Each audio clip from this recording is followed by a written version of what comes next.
جو ہمیں حاصل ہوئی ہیں ان سے ہم استفادہ کرتے ہیں، لیکن ہمیں خیال رکھنا چاہیے کہ اگر ہمارے اعزہ اور اقارب ان نعمتوں سے محروم ہیں تو کم از کم اس مہینے کی عظمت کے مد نظر ہم ان نعمتوں کو ان کے دسترخوان تک بھی پہنچائیں۔ عام طور پر اس مہینے کو پیغمبر نے اللہ کی میزبانی کا مہینہ قرار دیا۔ ابھی باتیں ہو رہی تھیں ماشاءاللہ کہ ہم نے اس میزبانی کا دوسرا مطلب نکالا، اور دنیاوی میزبانی چونکہ دسترخوان سے شروع ہوتی ہے، لہٰذا ہم نے بھی ماہ رمضان میں مہمانی کا تصور صرف افطار اور سحر میں دسترخوان بچھانے کو ہی سمجھا۔ بالکل ماہ رمضان میں دسترخوان بچھانا چاہیے، اللہ کی نعمتوں کو لانا چاہیے، لیکن وہ اپنے شکم کے لیے نہ ہو کر دوسروں کے لیے ہو، کہ پیغمبر نے اسی خطبے میں ارشاد فرمایا کہ اگر کوئی روزہ دار کو افطار کروا دے تو اللہ جتنا ثواب روزہ دار کو عطا کرتا ہے اتنا ہی افطار کروانے والے کو بھی عطا کرتا ہے۔ کسی نے کہا کہ نبی خدا ہمارے پاس مال و دولت نہیں ہے کہ ہم کسی کو مہمان بلائیں، تو پیغمبر نے فرمایا کہ آدھا دانہ خرمے کا ہی کیوں نہ ہو، چاہے ایک گلاس پانی ہی کیوں نہ ہو، روزہ دار کی خدمت میں پیش کر دو کہ اللہ تمہیں اس ثواب سے محروم نہیں رکھے گا۔ اس جملے کو مد نظر رکھتے ہوئے ہمارے معاشرے میں ایک غلط فہمی بھی ہے، اور اس کو باقاعدہ طور پر دیکھا جاتا ہے کہ میں نے خود دیکھا ہے کہ مسجد میں بعض افراد جب افطار کا وقت آتا ہے تو اپنی جیب سے اپنی کھجور نکال لیتے ہیں، اور ان سے یہ کہا جاتا ہے کہ صاحب افطار کا انتظام ہے، مومنین یہاں پر کھانا لے کر آئے ہیں تو یہ کھجور لانے کی ضرورت کیا تھی؟ تو وہ کہتے ہیں کہ نہیں، اگر میں نے یہ روزہ ان کی کھجور سے کھول لیا یا ان کے کھانے سے کھولا تو میرا ثواب بڑھ جائے گا۔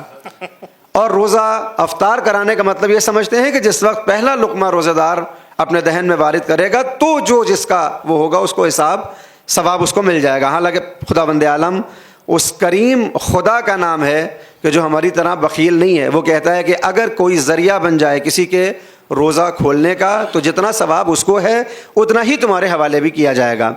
یہی معاملہ ایصال ثواب میں بھی البتہ بحث سے خارج ہے، لیکن بریکٹ میں عرض کر دوں کہ ایصال ثواب میں بھی ہم اسی بدگمانی کے شکار ہو جاتے ہیں کہ جب کسی کے لیے ایصال کرتے ہیں تو کوشش کرتے ہیں کہ ایک ہی نام شامل کریں، اور اگر 4-5 لوگوں کو شامل کیا تو خود یہ خیال پیدا ہو جاتا ہے کہ ثواب بڑھ جائے گا۔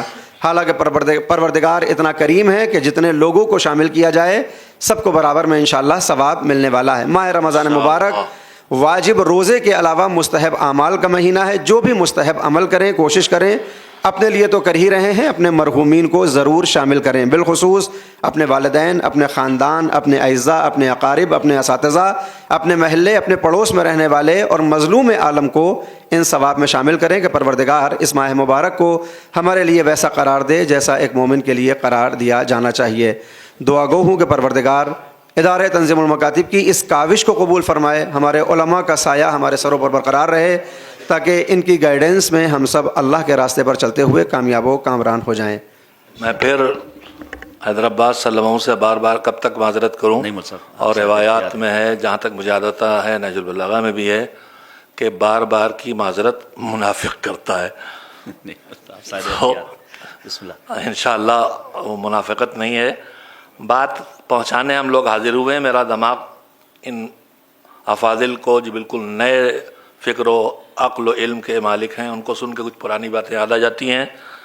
ابھی مولانا نے جو نقطے کی طرف متوجہ کیا بہت اہم ہے کہ ہم کریم پروردگار کے بندے بڑے بخیل بن جاتے ہیں، جو یہی فرما رہے تھے، ارے آپ دوسرے کو دیں گے تو اللہ آپ کو محروم نہیں کرے گا، آپ اپنے باپ کے ساتھ سارے مومنین شامل کر لیں گے تو بٹ نہیں جائے گا وہ حمد و توحید، سب کو پہنچے گا۔ یہی فرما رہے تھے قبلہ سلمہ۔ اب میں یہیں سے تھوڑی سی ایک بات اور آگے کہنا چاہتا ہوں، ہم اس کے کرم کا اندازہ لگائیں کہ وہ اتنا کریم ہے کہ جو ہمارے خالص ذاتی کام ہیں ان کو بھی اپنی عبادت بنا لیتا ہے۔ میں اپنے دوست سے بغلگیر ہوں تو مجھ میں اس میں محبت بڑھے گی نا، محبت میرے دوست سے میری بڑھ رہی ہے اور اللہ کہہ رہا ہے یہ میری عبادت ہے، اس سے بھی آگے بڑھ جائیے۔ بعض چیزیں رمضان میں اور کسی وقت بھی ایسی جگہ سے کہنے کی نہیں ہیں، ورنہ ہم اپنی خواتین یا اہلیہ محترمہ ان سے جو ہمارے انس کے رشتے ہیں ان کو بھی پروردگار نے عبادت بنا رکھا ہے۔ بس ایک اللہ کو یاد کیے بغیر کچھ نہ کرو۔ ہم اپنے بچے کو چومیں گے، اللہ کہتا ہے ہماری عبادت ہے۔ دوسری طرف ہم شارٹ کٹ والے بانی تنظیم تابہ سرا مولانا غلام عسکری اللہ مقامہ نام اب اس لیے لینا پڑتا ہے کہ اب وہ نسل آ گئی ہے جن کو نہیں جانتی ہے اور نہیں پہچان پائی ہے. میں عرض کروں گا یوٹیوب پر مولانا سید غلام عسکری کے نام سے تنظیم مکاتب نے ان کی جتنی آڈیو ویڈیو ملی ہیں وہ رکھ دی ہیں. آپ سے اور پوری قوم سے اور سارے سامعین اور ناظرین سے جو آگے سنتے رہیں گے اس پروگرام کو، دھیرے دھیرے پہنچتی رہے گی بات. ان سے عرض کرنا چاہتا ہوں، اپنے 2 تجربے میں عرض کرتا ہوں کہ اگر مجھے ذرا سے بھی اسلام ملا ہے تو اس میں سب سے پہلا اور بڑا حصہ، بلکہ مجھے اگر اسلام دماغ کو کہیں ملا ہے تو شہید مطہری سے ملا ہے، ان کو ضرور پڑھیے.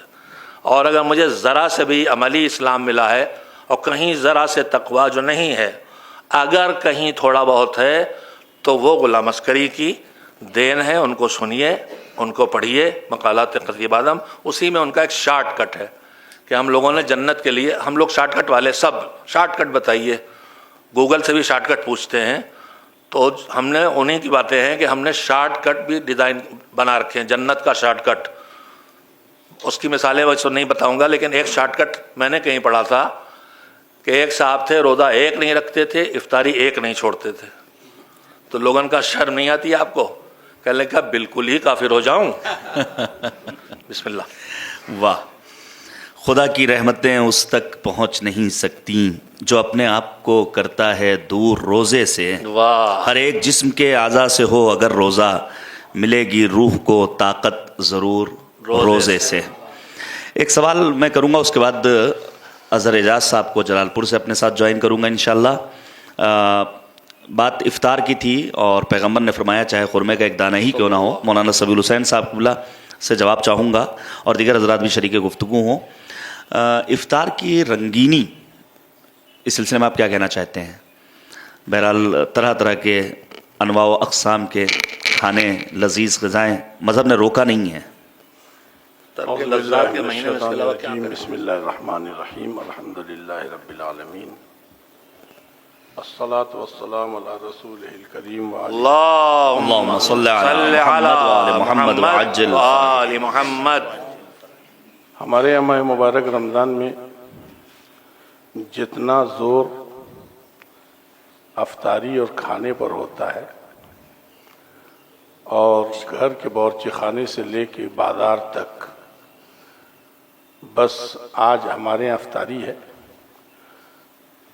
ہم یہ بھول جاتے ہیں کہ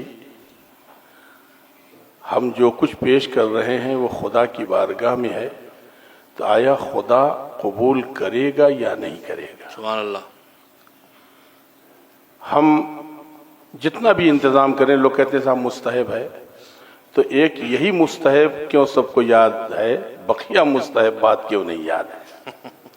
اور اسی کے ساتھ ساتھ بقیہ واجبات کیوں نہیں یاد ہے؟ سب سے بڑا کمال ماہ صیام میں یہ ہے کہ انسان اپنے نفس کو پاکیزہ بنائے. قد افلح من زکاہا وقد خاب من دساہا. کامیاب وہی ہے جس نے اپنے نفس کو پاکیزہ بنا لیا. اس ضمن میں ایک بات میں کہہ کر کے آگے بڑھنا چاہتا ہوں کہ امیر المومنین حضرت علی بن ابی طالب علیہ السلام اللہم صلی علی محمد و آل محمد فرماتے ہیں کہ امام علی مقام علیہ السلام یہ فرماتے ہیں کہ پیٹ کے روزے سے کہیں زیادہ بہتر روزہ زبان کا ہے. پیٹ کے روزے سے، یعنی وہی کھانے پینے سے اپنے آپ کو روک لیا ہے، پیٹ کے روزے سے کہیں زیادہ بہتر روزہ زبان کا ہے، اور زبان سے کہیں زیادہ بہتر اور افضل روزہ دل کا ہے. اس لیے کہ اگر دل ہمارا پاکیزہ ہو گیا تو پھر زبان بھی کنٹرول میں رہے گی اور ہمارا پیٹ بھی، یعنی مطلب لقمہ حرام سے کنٹرول میں رہے گا. ہمارے یہاں جو کچھ انتظامات ہوتے ہیں افطار میں، اس میں اس بات کا خیال کیا جاتا ہے کہ زیادہ سے زیادہ اچھی چیز ہے، ٹھیک ہے، روزہ داروں کے لیے آپ اچھا انتظام کیجئے، مگر یہ دیکھیے کہ آیا آپ نے اس میں سے حق اللہ دیا ہے یا نہیں دیا ہے؟ جزاکم اللہ. یعنی خمس کی پابندی ہے یا نہیں ہے؟ پہلے آل محمد علیہ السلام کا حق ادا کرو، پھر جو ہے رنگین دسترخوان بچھاؤ. واہ. ہم افطار کرانے میں اس بات کی کوشش کرتے ہیں کہ اچھا اگر آپ پوچھے گا تو آدمی یہی کہے گا کہ اللہ کی راہ میں دے رہے ہیں. اللہ کی راہ میں جب آپ دے رہے ہیں، دیکھیے کہیں آپ کا پڑوسی بھوکا تو نہیں ہے. اور پڑوسی کی ہی بات نہیں ہے، ایک مرتبہ ہمیں غور کرنا چاہیے اپنے، چھوڑ دیجئے پورے سماج کو، کم سے کم ہر روزے دار جس کو اللہ نے کچھ بھی تھوڑا بہت دیا ہے، اگر وہ اپنے رشتہ داروں پر نظر ڈالے کہ ہمارے رشتہ دار، ہمارے عزیز کون ہیں جن کے ہاں اگر ہم کچھ پہنچا دیں تو روزہ ان کا کھلے گا. میرے خیال میں عزیزان گرامی، میں یہ منع نہیں کرتا، میں یہ نہیں کہتا مسجد میں نہ بھیجیے، مسجد میں بھیجیے، مگر اس سے پہلے، بلکہ ماہ سیام شروع ہونے سے پہلے اپنے ان غریب عزیزوں کے ہاں پہنچا دیجئے کہ پورے مہینے وہ روزہ کھولتے رہے. وہ ایک روزہ کھولے گا، لاکھوں روزے کا ثواب انشاءاللہ تعالی ملتا رہے. جزاک اللہ. واہ. لہذا سب سے بہترین دسترخوان افطار کرانے کا اہل بیت علیہ السلام کی نظر میں روایات وغیرہ کے خلاصے سے یہی ہے کہ پہلے حقوق ادا کیے جائیں اور افطار ان لوگوں کرائے جائے جو واقعاً اس کے مستحق ہیں. میں پھر کہوں گا کہ میں منع نہیں کرتا ہوں بقیہ لوگوں کو افطار کرانے سے، مگر سب سے پہلے حق کس کا ہے. اور اپنے دسترخوان کو اگر رنگین بنانا ہے تو دسترخوان کو اہل بیت اطہار علیہ السلام کی سیرت کی روشنی میں. ہم نے کہیں بھی سیرت اہل بیت علیہ السلام میں یہ نہیں دیکھا کہ افطار کا انتظام اہل بیت علیہ السلام نے بہت ہی لق و دق دسترخوان بچھوا کر کے اور اس پر جو حلیم وغیرہ کھلا کر کے، یعنی اس عرب میں تو مطلب سرید ہوتی ہے، مطلب یہ سب کا انتظام کیا ہو. اہل بیت اطہار علیہ السلام نے یہ حکم دیا ہے کہ روزے داروں کا افطار کراؤ، مگر ایک مرتبہ یہ دیکھنا ہوگا آیا ہمارا جسم اس افطار سے محفوظ ہے یا نہیں ہے جس سے اہل بیت اطہار علیہ السلام نے منع کیا ہے، جس سے اہل بیت علیہ السلام نے روکا ہے. اسی لیے کہا گیا ہے کہ یہ زکوٰۃ ہے، یہ جسم کی زکوٰۃ ہے. تو جسم کی زکوٰۃ فقط پیٹ کی زکوٰۃ نہیں ہے.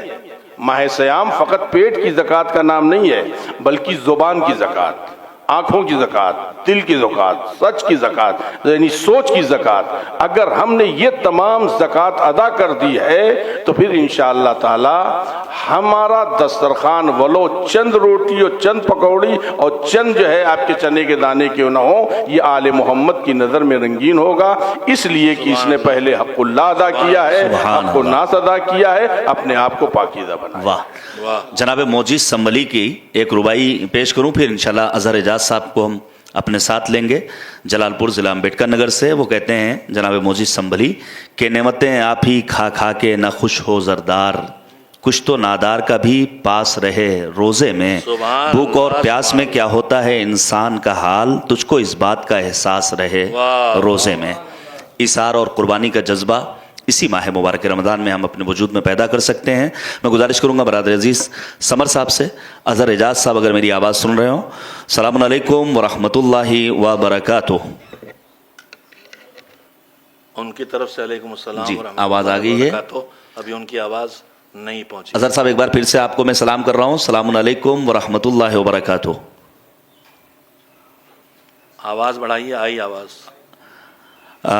اس وقت علماء کرام کی ایک بڑی تعداد ہے، دانشور حضرات ہیں، طلاب و افاضل ہیں، مومنین ہیں تنظیم مکاتب حال لکھنؤ میں، جو آپ کے اشعار خود آپ کی آواز میں سننا چاہ رہے ہیں. ہم سب مشتاق ہیں آپ کی آواز سننے کے. ماہ رمضان مد ہے، چند اشعار ملاحظہ فرمائیں. بسم اللہ، بسم اللہ. آتا ہو. رحمتیں ہی رہے متیں ہیں جب ماہ رمضان میں، رحمتیں ہی رحمتیں ہیں جب ماہ رمضان میں، رحمتیں ہی رحمتیں ہیں جب ماہ رمضان میں، کس طرح کوئی کمی آئے بھلا ایمان میں، واہ واہ واہ واہ. کس طرح کوئی کمی آئے بھلا